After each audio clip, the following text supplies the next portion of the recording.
Boa noite a todos. É um prazer estar aqui com vocês hoje, compartilhando um pouco dos conhecimentos que, na verdade, são nos fornecidos já há milhares e milhares de anos por grandes espíritos, mestres da sabedoria, que ao longo do tempo têm nos visitado, e tem acompanhado a nossa evolução. De todos esses grandes espíritos, né, a gente tem em Jesus o nosso mestre maior, o nosso governador espiritual do nosso planeta, e a gente procura tirar dos seus ensinamentos um guia prático para o bem viver. Bem, deixa eu me apresentar. Meu nome é José Evelino Placa.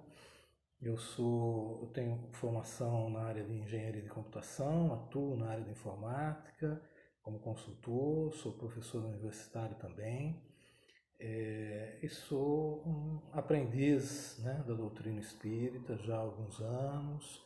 Tive a felicidade de escrever 2 livros sobre espiritualidade, e vou tentar compartilhar um pouco aqui com vocês sobre o tema de hoje, que são aflições. Quando a gente fala em aflições, né, a gente já vem à mente, né, algo bastante desconfortável, situações de sofrimento, de dor, sentimentos, né, de tristeza, angústia, que evidentemente, né, ninguém quer passar, escolher passar, né, por situações assim. Porém, o que a gente vai tentar ver na conversa de hoje é a gente buscar ressignificar a aflição, ressignificar a dor e o sofrimento, né? Porque, como o nosso Mestre Jesus já havia nos alertado, né, na vida tereis aflições. E ele mesmo, depois, no Sermão da Montanha, no belíssimo, né, Sermão da Montanha, que é um guia, né, para todos nós, né, ele também nos conforta, né, dizendo que felizes os aflitos, pois serão consolados, né? E a gente poderia falar bastante tempo somente por essa frase, né? No sentido de que a aflição ela é uma etapa de expurgo de tudo que hoje nós temos, né, dentro de nós, que nos impede de ter uma vida plena, uma vida feliz. Para que haja essa limpeza, né, espiritual, né, é preciso que passemos por situações onde nós vamos nos depurar. Então, o ressignificado que a gente pode dar às aflições é no sentido de olhar a aflição não como algo negativo, punitivo, né? Mas sim como algo educativo, algo que vai nos proporcionar um aprendizado e vai nos fazer com que possamos passar para um outro patamar de consciência, né? Hoje, as diversas correntes de psicologia, notadamente, né, o trabalho do psicólogo suíço Carl Gustav Jung, né, já mostra que a dor é um elemento necessário para que haja esse despertar da consciência. Então, é nesse sentido que nós devemos buscar esse entendimento. Quando a gente pensa, né, numa situação de aflição, de dor, de sofrimento, né? O que a gente pode fazer? Quais são as opções que nós temos, né? Primeiro é sofrer. Em muitas situações é necessário que a gente passe por um período, né, onde a gente se permita sentir a dor, né? Isso são situações inerentes da vida, às quais a gente não tem como escapar, né? A perda de um ente querido, né? É uma das situações das mais dolorosas que a gente está sujeito, né? E todos nós em algum momento já passamos ou vamos passar, né? Então a gente tem a opção de sofrer. Muitos também, além do sofrimento, arrastam a dor, ou seja, né? Carregam ela, né? Rememoram a dor, né? Muitas vezes, né, pessoas que estão ainda muito apegadas ao materialismo, à posse, ao poder, né? Quando perdem aquela situação que eles valorizavam tanto, né? Aquilo se torna algo, né, insuportável, eles arrastam aquela dor. Outros têm a opção de analisar a dor, né? Poder colocar ela como se fosse uma folha de papel e tentar buscar as razões daquela dor, os motivos daquela dor, né? O porquê, né, daquela dor, né? O próprio Jung já dizia, né? Em vez de você perguntar por que determinada situação ocorreu, ou por que determinada dor, sofrimento, aflição ocorreu comigo, eu devo trocar a pergunta para quê? Para que eu estou vivendo isso? Tudo tem um motivo, uma explicação, né? É claro que a gente não vai obter uma resposta imediata, né? Mas o simples movimento de a gente se colocar numa posição que permita, né, uma análise, uma avaliação daquela dor, já vai abrir a nossa mente para que a gente possa ter uma compreensão melhor da dor. Então, a gente pode analisar a dor, podemos aprender com ela, né? Depois de entendê-la, né, a gente pode aprender e deixar determinados hábitos, olhar determinadas situações com outro olhar, com outro ponto de vista, né? Mudar determinados tipos de pensamento, comportamentos, né? Baseado na experiência que foi vivida, né? Uma outra opção que podemos fazer com a dor é aceitar a dor, né? E não ficar lutando contra ela, né? E finalmente, né, transformar a dor em algo positivo, né? A grande maioria das pessoas, né, tem uma dificuldade enorme em aceitar determinadas situações, né? E se revoltam, né, contra elas, né? É claro que nem todos, né, têm esse tipo de comportamento, né? Mas a gente pode ver, por exemplo, quando uma pessoa é cometida por uma doença grave. Algumas pessoas complicam ainda mais aquela situação, a sua saúde, a sua recuperação, né? Por estar adotando um comportamento de revolta, né, perante o que ocorreu, né? Enquanto outras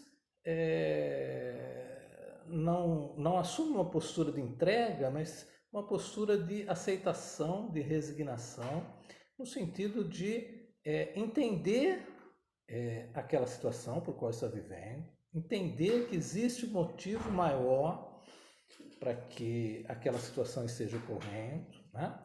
E procurar, claro, né, todos os meios, né, no caso de se tratando de uma situação de saúde, né, procurar todos os meios para minorar, para procurar, né, atingir uma recuperação, né, mas sem um sentimento de revolta, sem um sentimento, né, de oposição, de lutar contra aquilo que lhe ocorreu. Se a gente passar a encarar a dor como algo educativo, ela pode ser nossa aliada, né? e permitir que nós deixemos determinados hábitos, determinados comportamentos, né? Determinados pontos de vista, né? Para que a gente possa passar num patamar mais elevado de consciência, né? O budismo, né? Que tem ensinamentos belíssimos, né? A partir do legado deixado pelo príncipe Siddhartha Gautama, né? O Buda histórico, né? Que pode nos ajudar bastante a ter uma compreensão melhor a respeito da dor. Né? Buda dedicou a vida dele, né, a entender por que havia o sofrimento, né, e depois de abandonar toda a situação de riqueza, de poder que ele tinha, afinal ele era um príncipe, né, o pai dele lhe cercou de tudo que o mundo pode oferecer, mas ele tinha dentro dele esse sentimento de que ele precisava entender melhor essa situação da dor e do sofrimento, porque ele via ao seu redor, né? Ele chegou a ver, né? Não no início, mas depois, quando ele sai do palácio, né? Ele vê muita situação de dor, miséria, doença, morte, velhice, né? Que causavam dores extremas, né? E aí ele se dedica a meditar a respeito disso, né? E depois, quando ele atinge a iluminação, ele então propaga as que ficou conhecido como as 4 nobres verdades, né? Onde a primeira é a existência do sofrimento, né? Na Terra existe o sofrimento, né? E hoje nós espíritos a gente sabemos que nós estamos num mundo de provas e expiações, né? Estamos aguardando, né? Essa passagem para o mundo de regeneração, mas sabemos que não é algo também que acontece da noite para o dia, né? Isso é um processo, né? Isso demora, né, um determinado tempo, mas por conta disso estamos sujeitos ao sofrimento, né? Então Buda já tinha colocado isso como a primeira nobre verdade, né? Existe o sofrimento, né? A segunda nobre verdade é que os sofrimentos têm causa, todo sofrimento ele deriva de alguma coisa que o provocou, né? E para a doutrina espírita, né, isso nada mais é do que a lei de ação e reação. Né? Para toda ação tem uma reação, né? A semeadura é livre, né? Mas a colheita é obrigatória. Né? Nós estamos cientes de que tudo que plantamos de bom e de ruim, né, nós haveremos de colher no futuro. A terceira nova verdade de Buda é para cessar o sofrimento, tem que se cessar a causa. Então, uma vez cessada a causa, cessa o sofrimento. A benfeitora Joana de Ângeles, mentora do médium Divaldo Pereira Franco, num dos seus livros, nos alerta que uma vez que esteja aprendida a lição que aquela aflição, aquela dor, aquele sofrimento veio trazer, a mesma cessa. Não há necessidade de se prolongar uma situação de aflição, de dor, de sofrimento, de desconforto, após o espírito ter aprendido a lição. Então, o quanto antes nós nos encararmos uma situação de aflição, de dor ou de sofrimento, com esse olhar, nós estamos de alguma maneira, né, nos movimentando para que aquela situação não perdure mais tempo. Depende de nós a duração, né, da dor e do sofrimento. Né? Depende do nosso comportamento com relação à dor e sofrimento. E, finalmente, né, a quarta nova verdade de Buda, né, foi chamada de o caminho óptico, né, que são alguns passos que ele recomenda para que tenhamos uma vida, né, se não isenta, né, de aflições. Isso é praticamente impossível, né, no estágio evolutivo que o nosso planeta encontra, mas pelo menos, né, minorando bastante, né, esses sofrimentos. Né? Então, o caminho óbvio, sem se estender bastante, né, a gente tem um tempo limitado, Buda prega que devemos ter a compreensão correta, né, a maneira correta de entender as coisas. Muitas vezes a gente interpreta fatos com um pensamento enviesado, com certos tipos de preconceitos, colocando sempre, né, um julgamento nas pessoas e nas coisas, né? Então, a compreensão correta é olhar as situações, os fatos, as pessoas como elas realmente são, né? De novo, fazendo paralelo, a benfeitora Joana de Ângeles nos alerta num dos livros, né, que um trecho, né, onde ela está dando esse conselho para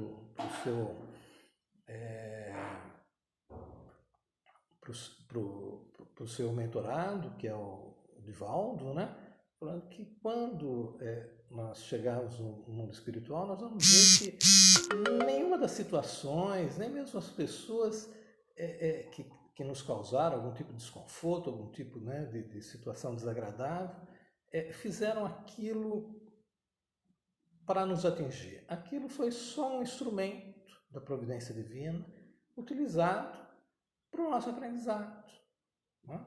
Então, qualquer situação desagradável, né, se a gente olhar por esse modo, não vai ser um azar, não vai ser uma perseguição. Se eu tiver algum problema no meu emprego, não é porque o meu chefe quer me perseguir. Se eu tiver alguma situação difícil, familiar, com relação a filhos, etc., não é porque o filho é rebelde e quer me atingir. Se eu tiver uma situação ruim no trânsito ou em alguma outra situação mais grave, sofrer algum tipo de agressão, um assalto, não é aquilo, nada mais é do que uma situação que a providência divina, Deus, em última análise, né? Nada acontece sem que seja da vontade do meu Pai, Jesus já havia nos dito assim, está nos proporcionando para que a gente possa aprender. E somos nós mesmos que atraímos essas situações, né? Então, a primeira orientação, né, do caminho óptimo é a compreensão correta, né, compreender as coisas como elas realmente são. A segunda é o pensamento correto, né? Então, o pensamento correto implica no controle, né, do seu pensamento, né? Não ter pensamentos negativos com relação às outras pessoas, né? Às vezes nós temos não temos a maledicência falada, mas temos a maledicência de pensar, né? Julgar as outras pessoas. Então, procurar sempre pensamentos construtivos, pensamentos positivos, conciliadores, né? Pensamentos bons, né? O pensamento, ele gera a ação, né? Então, o controle, daí o alerta do nosso Mestre Jesus, né? Orai e vigiai os pensamentos.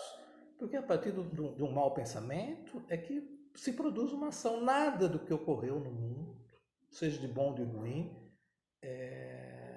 aconteceu sem que antes houvesse tido um pensamento. Tudo teve um pensamento que antecedeu. A fala correta, né? Abster-se de mentir, de falar em vão, usar palavras ásperas, caluniosas, né? A maledicência, né? Que a gente, né? Coloca bastante esse problema, que muitos acham que é um problema pequeno, mas nós espíritas sabemos o quanto que isso pode causar de transtornos e males, né? Falar sempre a verdade, né? Ter uma palavra construtiva, né? O próprio Emmanuel, né, que é o mentor de Chico Xavier, que ele é bastante direto, né, nas suas orientações, ele já tinha dito ao Chico, né, numa das orientações, falou: Chico, se você não tiver nada de bom para falar, fique quieto, fique calado, né? Quantas vezes a gente pensa dessa forma, né? E age por impulso, fala por impulso, né? Dá a nossa opinião, né? O mundo está cheio de pessoas que sabem resolver todos os problemas, inclusive nos grupos, né, de internet, redes sociais, né? Mas e aquilo que está sendo falado é algo construtivo? É algo que vai ajudar? Ou é só uma crítica, um julgamento, né? Enfim, aquilo que está sendo dito é algo positivo, é algo construtivo? Então, é isso que devemos pensar sempre que formos falar, porque a fala ela tem um poder enorme de persuasão para o bem ou para o mal. Por isso, esse ensinamento do caminho ótuplo, né, da fala correta. A seguir, Buda nos recomenda a ação correta. Né? Então, como a gente já tinha dito, né, primeiro vem o pensamento, né, e depois o pensamento se desdobra numa ação. Né? Então, a ação implica não só em não fazer o mal, né, a outra pessoa, seguir, né, os mandamentos, né, que foi passado para Moisés, né, que consta no Antigo Testamento, né, mas procurar olhar em cada ação e abster-se de destruir a vida em todos os sentidos, né? Não só a vida, né, de um ser humano, né, mas a vida de um animal, a vida até mesmo, né, de uma planta, né, da natureza, né? Quantas ações destrutivas, né, que a gente faz, muitas vezes até sem perceber, né, mas que estamos destruindo o nosso lar, o nosso planeta Terra. Né? Abster-se, né, de tomar aquilo que não é nosso, né? Abster-se de ter uma conduta que possa trazer um desalento, um desânimo a outra pessoa, né? Abster-se de qualquer conduta que possa ser uma conduta nociva para as outras pessoas e para si mesmo. Né? E aí inclui-se todos a gama de vícios, né, que a nossa sociedade ainda tem, e muitos vícios aceitáveis socialmente, né, como o caso do álcool, né, e alguns outros vícios que a saúde já nos alerta que não são saudáveis, né, sob o ponto de vista, né, do dia a dia. Mesmo assim a gente, né, se alimenta mal, né, executa, né, ações que prejudicam o nosso corpo, né, enfim. Né? Então, procurar a ação correta em todos os sentidos. Depois, o meio de vida correto seria um meio de vida equilibrado, não perdulário, né? Nem mesquinho, né? Nem que cause mal aos outros. Né? Eu me lembro de uma pergunta, né, no Livro dos Espíritos, onde Kardec pergunta para os espíritos superiores, né, o que é necessário, né, para se ter uma vida feliz enquanto encarnado, né, ou pelo menos, né, o máximo possível, né, feliz. Né? E os espíritos superiores falam, com relação aos bens materiais, a posse do necessário. Com relação à vida espiritual, a consciência tranquila e a fé no futuro. Bom, mas vamos se ater só ao lado material, né? O que é a posse do necessário, né? Quanto que a gente pensa e nos desgastamos e empenhamos, né, o nosso valioso tempo, né, à busca de coisas supérfluas, né? Afinal de contas, nada levaremos, né, para a vida espiritual, né? Daí o alerta que Jesus nos faz, né? Juntai tesouros no reino dos céus, né? Onde nem as traças nem os ladrões poderão tirar-lhes, né? E a gente fica preocupado, muitas vezes, né? Passa a vida inteira, né? Com preocupações, aspirações puramente materiais, né? É claro que necessitamos, né, dos recursos materiais, para isso que estamos aqui vivendo essa experiência reencarnatória, né? Mas eles não devem ser a razão da nossa vida. Né? Então, um meio de vida equilibrado. Né? Já dizia, né, um filósofo antigo, né, mais rico é aquele que tem menos necessidades. Né?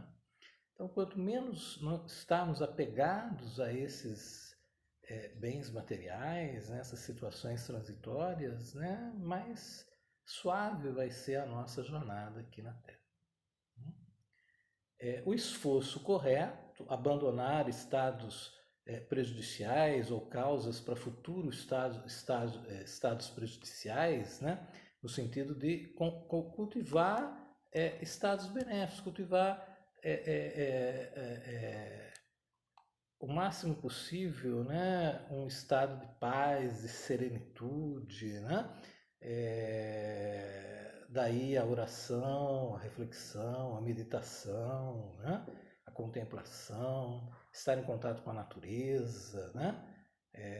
Procurar estar em harmonia com toda essa energia que emana, né, de Deus até nós. A consciência correta, né? Desenvolver uma consciência do corpo, da mente, da fala, né? Toda em linha, né? com os demais preceitos, né? E uma concentração correta, ou seja, um foco mental naquilo que realmente é importante, né? No nosso crescimento espiritual, em fazer a nossa parte que nos cabe, né? Na obra da criação, né? Fazer o bem, né? fazer ao próximo o que desejasse que fosse feito a nós mesmos, né? Todos os ensinamentos que Jesus nos deu também, né? A gente vê que as grandes filosofias, né, que passaram, né, os grandes sábios, né, os grandes mestres, né, que passaram pela Terra, nos deram as lições, às vezes com outras palavras, com outros formatos, mas são as mesmas lições no sentido de termos uma vida equilibrada, termos uma conduta correta, né? E sabendo que mesmo assim vamos enfrentar as dificuldades, vamos enfrentar as aflições, vamos ter que passar pela dor, vamos ter que passar pelo sofrimento, né? Porém, o quanto que nós vamos, a forma que vamos reagir a essas situações é que vai fazer toda a diferença, né? Eu posso, como já foi dito, né, reagir de uma maneira com revolta, né, com impaciência, né, me lastimando, né, sobre algo que me aconteceu e não ver o sentido, né, do aprendizado que aquela experiência está me proporcionando, ou eu posso sim poder aproveitar aquela situação para refletir sobre o meu modo de vida, refletir sobre outras formas, né, que eu posso encarar aquele acontecimento. Isso não vai tirar o peso, né, daquele, ou a potência, né, daquele acontecimento, né, uma doença grave num ente familiar ou a nós mesmos, a perda de um ente querido, isso em maneira nenhuma vai extirpar aquela dor, aquele sentimento, né, que nós vamos ter, né, de reação natural àquele acontecimento, né? Mas uma vez ocorrido, né, devemos encarar aquilo como mais uma etapa do aprendizado, mais um recurso, um remédio, né, necessário, né, que se faz necessário para que a gente possa galgar outros degraus na escala evolutiva, né? O Emmanuel, numa das suas obras, né, faz uma belíssima comparação, né, onde ele diz que o diamante ele é lapidado, né, e torna-se aquela pedra maravilhosa, belíssima, né, à custa de uma lapidação, né, onde todas aquelas impurezas são arrancadas, né, da pedra bruta, né? Assim também, né, a gente pode fazer uma analogia com uma escultura, uma obra de arte, né? Seja uma pintura, seja em madeira, né? Seja em gesso, em pedra bruta, né? Aquilo precisa ser lapidado, né? Então, a própria ostra é um outro exemplo, né? Aquela belíssima pérola, né, que sai de uma ostra é a custa de uma dor, né? Que forma, né, aquela secreção, né? E que faz essa transformação. Então, a mensagem que nós temos que ter, né, da conversa de hoje é que a dor é uma oportunidade de crescimento, né? E se encararmos a dor dessa maneira, né, ela não vai deixar de ser dolorida, mas ela vai ter um significado, e suportar a dor passará a ser algo como que vai trazer um sentimento de que estamos caminhando para que no futuro possamos finalmente nos libertar da dor e viver uma vida plena, feliz, em harmonia com Deus e com todos. Obrigado a todos pelo tempo. Que Deus e Jesus nos abençoe a todos nós. Até. Muito obrigado.